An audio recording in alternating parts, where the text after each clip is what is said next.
Hey there, welcome to Doing Things Dan's Way.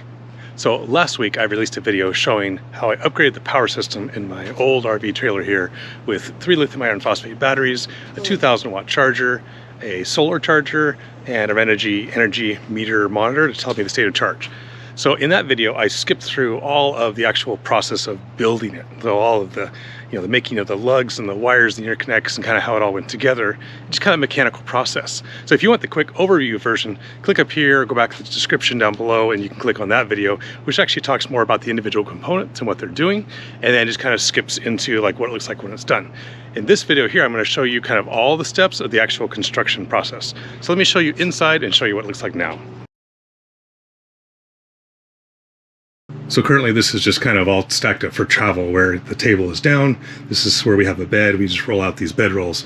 But as you can see here in this pocket here that was empty, this is where I built this entire power system. So the 3 batteries are there, the solar charger is here, the charger transfer switch function, as well as the energy meter from Renogy and a power disable switch. So if you want to see all the details on how I built this, every single step, stick around. This is Doing Things Dan's Way.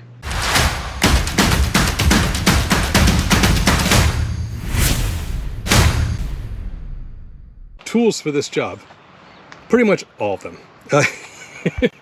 This is every tool that was in the trailer at the end of the job, and so you just get a sense of all the different things. I mean, the specialty tools would be just like the anvil for pinching off the cords, maybe a couple crimpers for crimping on the ends of things.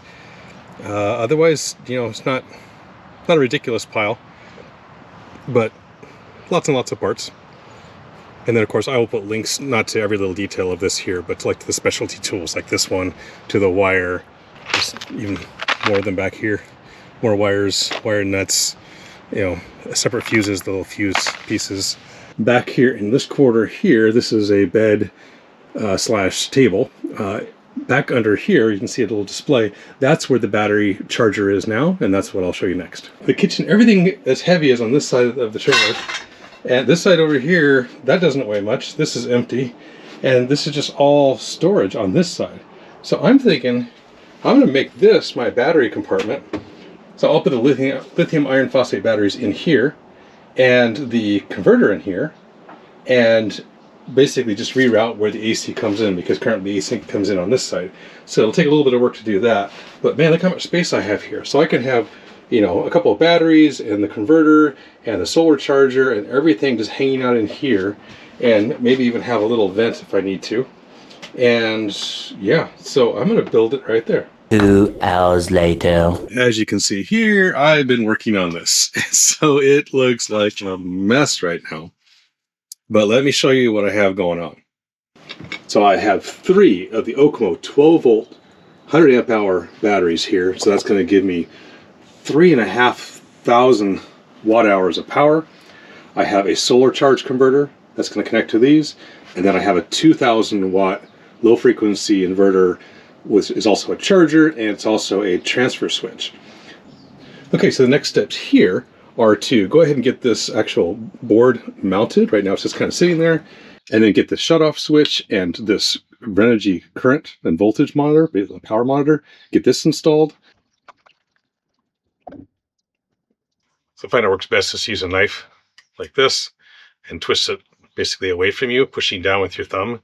And then as you come around, basically, even if you're a little bit off, you can kind of connect your 2 cuts together and then make sure that you actually have a cut all the way around.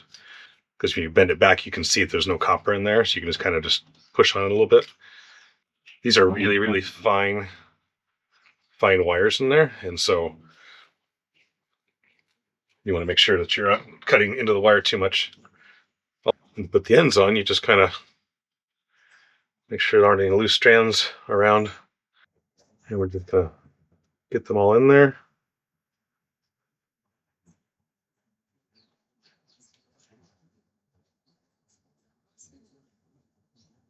Okay. Mash that in there. I don't mind a few wires sticking out like that, whatever. It's all, we're going to put a heat shrink over it anyway. So this is the crimping tool that I have, and I'll put links to all this stuff, of course, down below. This one works really simply and does a really nice job. So he basically has this little spring-loaded piece here So we're going to set it on there and kind of center that punch basically in the middle of the space there. And then we're just going to whack it with a hammer. I'll smash it with a hammer! Now when you do this, when you whack it with a hammer, especially if you do it on cement, you'll hear it go tink, tink, tink, conk. And that conk sound of it hitting will tell you, okay, you've hit basically, this is not hitting all the way through straight to the concrete. It's not bending anymore or squishing, and you'll know you've smashed it hard enough. Now, since I'm doing this inside the trailer, I'm just gonna use a board to protect the floor. And it just takes lots of hits before it is completely smushed.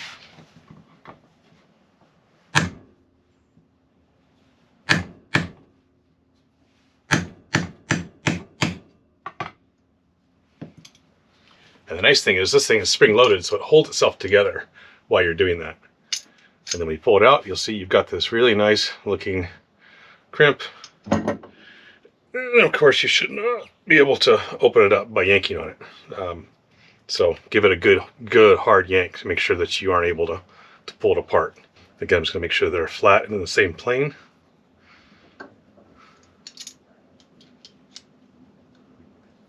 Set that right in the middle. Whack it.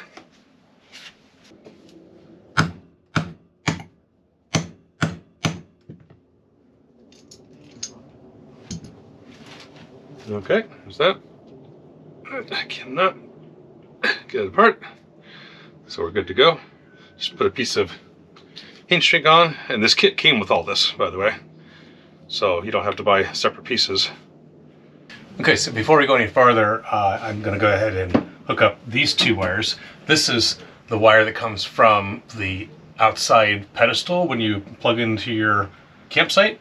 And the other one is just gonna be a jumper from the output of the inverter with the transfer switch function. That's gonna go from here over to the other side of the trailer where the circuit breaker is on this other side where all the chaos is. So over on this side, the wire is coming up out of the floor from the hole that used to be there. This is the old connection going to the circuit breaker. So I basically cut that. That used to go to the wall outside, to the pedestal. Now it's going over to the inverter. So basically these two lines are going to connect together. So this is the output of the inverter, and this is the line that goes to the breakers, which powers everything else in the trailer. So we're going to put a box here and connect these two AC connections and hook up the other side with the inverter now. Okay, so here in the back of this inverter, it's like any other. Basically, you've got the big, huge power input leads, and then you've got a AC input and AC output. Now, this one is a charger as well. So just a simple little inverter will only have an AC output going from battery to it, and you've got to charge the battery some other way. This box, and I've got a couple other ones I'll link below that I've used, have a transfer switch function built in. So as soon as you connect to the outside power, it switches over to that, and then the unit starts charging the batteries back up again. So perfect for basically a UPS style setup. Now I also use something like this for a whole home backup. I do have a video I will link up here. That is my whole home backup using batteries kind of like these and another kind of inverter, basically the same function. And it's going to provide backup power when I'm not home and the power is lost. So my fridge and my freezer are still powered.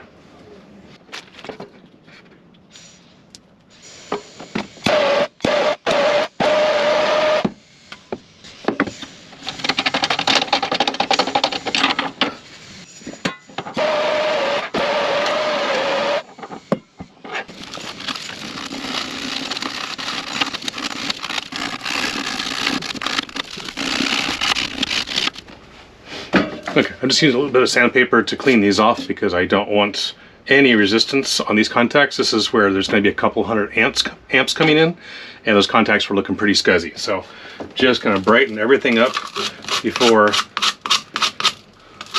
I tighten this down for the last time.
Okay, that's all the connections I have back here. So I have power coming in, power going out. It is grounded to the chassis of this thing. I have my battery inputs, plus and minus in, torque down tight, and because this is so close to the back wall here, I don't really have room to put on the nice plastic like covers over the thing, or there's a nice entry gland for the AC power. I don't have room for any of that. So this is just going to be what it is, but it's also just so tight in here that I don't need to do much more than that anyway.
Dan, no.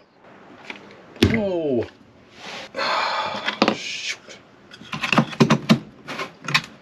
Eraser is holding the wrong spot. Ugh. Well, this is my pissed off face because I put that a 1/2 inch too low. Okay, so I got this dropped about a 1/2 inch, and now this shut-off switch fits just fine right here.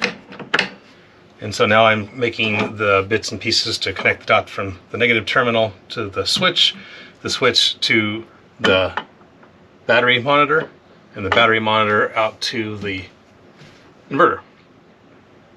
Now keep in mind the battery itself has 150 amp, or has a 100 amp shutdown switch in it. So we don't need a circuit breaker here, because if this wire was to short circuit, the batteries themselves would shut off. What we will need is a circuit breaker on something small like this, because this couldn't handle the current, whereas this could. So we'll definitely need to put a circuit breaker here.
Okay, at this point I'm continuing to wire up a solar controller. So I need to get power going from it to a breaker, from the breaker over to the battery, as well as run leads that are going to go out and under the trailer and be something that the solar panels can plug into.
Now the negative lead of the solar charger needs to go to this side of the battery monitor, so that if any current that's coming through here and into the battery is being monitored by this guy. We don't want to go here, or we won't be able to measure or keep track of how much power the solar is put in.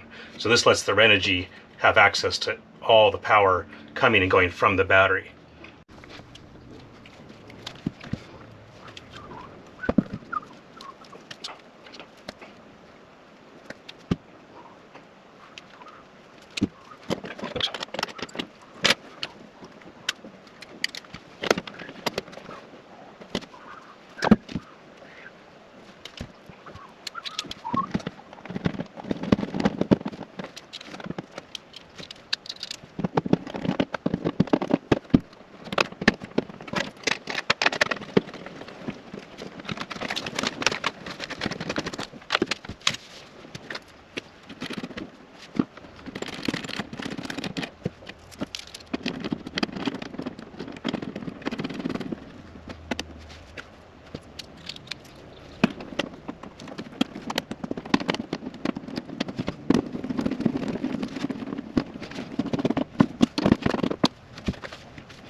So I bought a 5-pack of these, and the nice thing is you just cut them anywhere you need to do what you want to do with them. They come with 30 amp fuses though, and so for this situation here, I mean, even a 5 amp fuse is more than needed, especially with these kind of delicate connections that were down there. So I'm just going to put probably the smallest one they have in here, a 2 amp. Yeah, I'll try putting a 2 amp in there.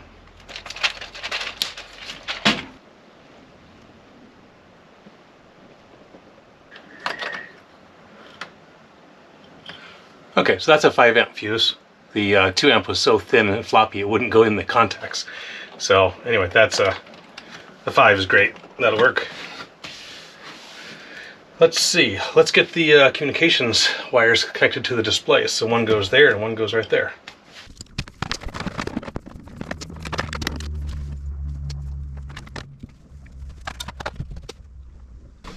Okay, so this is the solar coming up from solar panel outside that I plugged in, so it'll help me figure out which is plus and which is minus. Now I need a meter.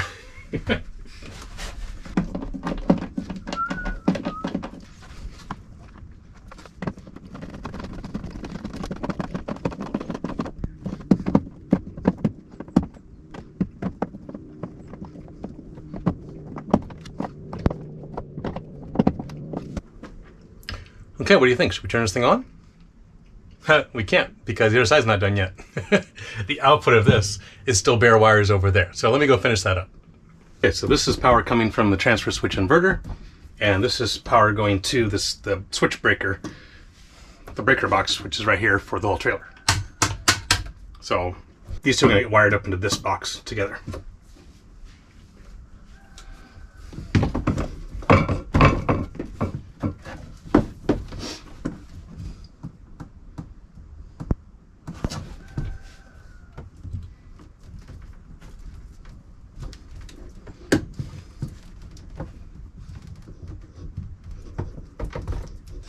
Really need to get a proper set of cutters. There's ones that are big anvil type that kind of cut like this. This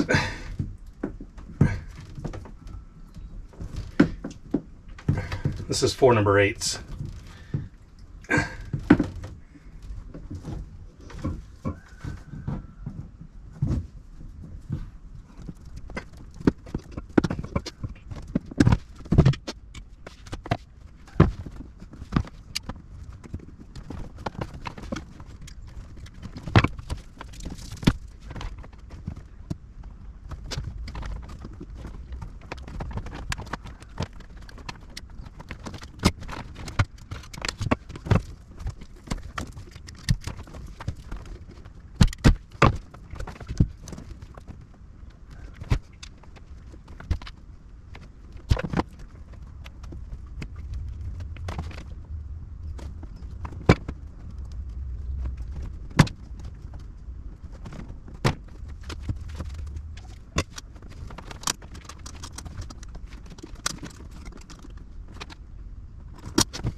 Okay, so power in, power out to the breaker is done.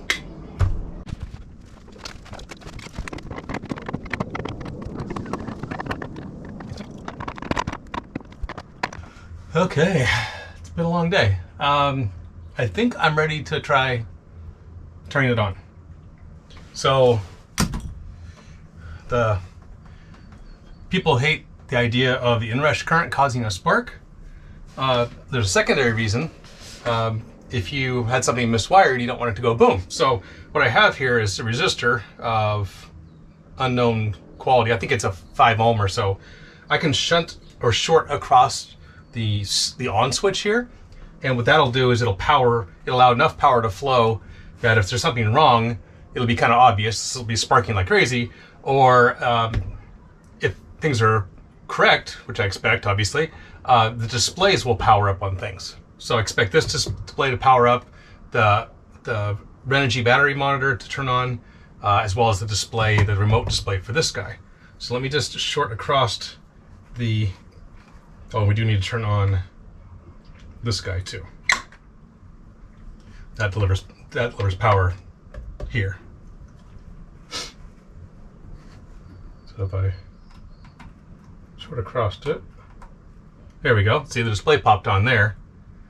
Battery 13.1. Short it, and then reach over and flip the switch. Okay, it is now connected. Okay, and now I'm going to flip on this switch, which will turn on the inverter. And because there's no power connected outside yet, this will go into inverter mode and start delivering power to the outlets in the trailer. It's a good sign. And it's come up in inverter mode, as expected.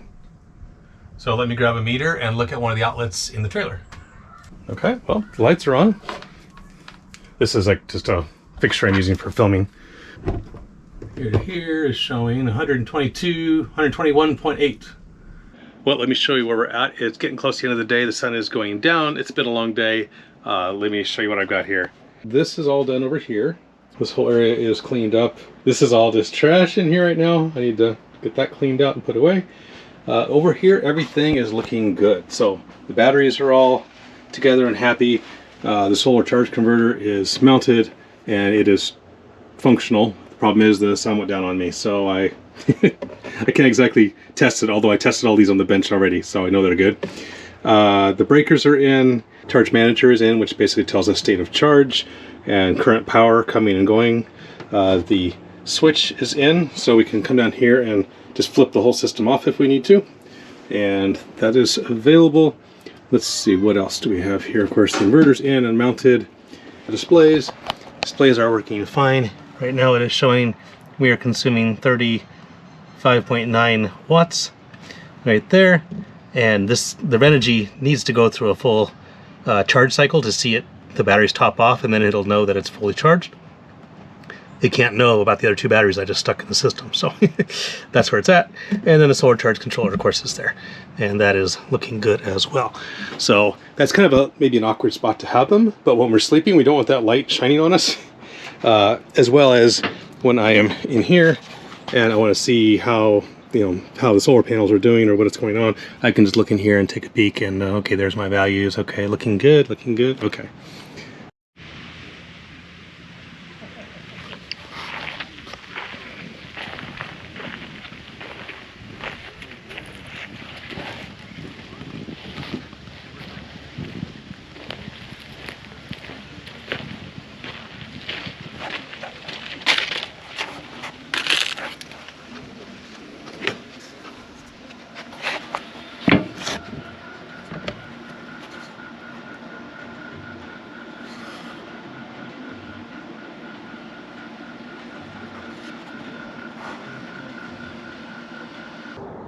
Well, good morning. It's a cold one, and I just wanted to show you a little update here.